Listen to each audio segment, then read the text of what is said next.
Fini le temps des sacs à roulettes quand on rentre chez les grands. Admis désormais au collège, les plus jeunes dans leur langage disent qu'il est plus swag, autrement plus branché, d'opter pour le sac à dos. Phénomène de mode ou de société, qu'importe, le sac à dos fait l'objet de toutes les attentions si tant est que le poids n'est pas respecté. Ce qui est mis en souffrance, oui, c'est cette charpente, hein, donc c'est le squelette lui-même. Voilà, souvent c'est des mises en tension de compression.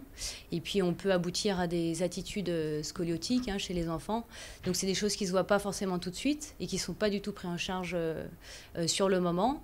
Et puis ça commence par des douleurs. Et puis après, c'est des choses qui restent et c'est ça le problème. Depuis quelques années, les milieux de la santé scolaire sont fréquemment interrogés lors de la rentrée au sujet du poids du cartable et de son influence sur la croissance, le rachis et le confort de l'enfant.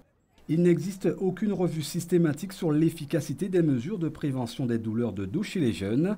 Un sac pesant 10% du poids corporel ne modifie que très peu la biomécanique de la marche et la dépense énergétique chez l'enfant de 10 ans. Des études sur la prévention du mal de dos en milieu scolaire ont montré que le poids moyen du cartable des collégiens allait de 7,3 kg pour un élève de 6e à 8,5 kg pour un élève de 3e, alors même qu'un élève de 6e ne pèse en moyenne que 37 kg.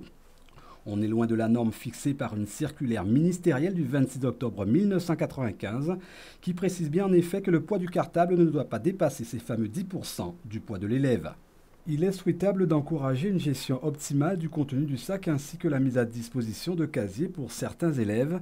Le sac doit posséder des sangles larges, bien rembourrées avec une ceinture ajustable à la taille. On a l'air un petit peu bête quand on arrive à l'école, malheureusement, parce que c'est pas le sac à dos à la mode, hein. Mais au moins on a un appui qui est un petit peu diminué, hein, sur les épaules et donc par conséquent sur les cervicales. Et on se rend compte aussi qu'on a de plus en plus de problèmes d'orthodontie. Et ça, il y a quand même un lien qui peut tout à fait se corréler entre la mandibule et le haut du dos, hein, la charnière des épaules. Aidez votre enfant à faire le tri avant de remplir son sac et voyez ce qui peut être laissé à la maison ce jour-là. Placez les items plus lourds au fond du sac. Plus ils seront près du dos, moins ils généreront de stress sur les muscles. Selon la FCPE en France, 29% des parents ont déjà consulté un médecin pour les problèmes de dos de leurs enfants.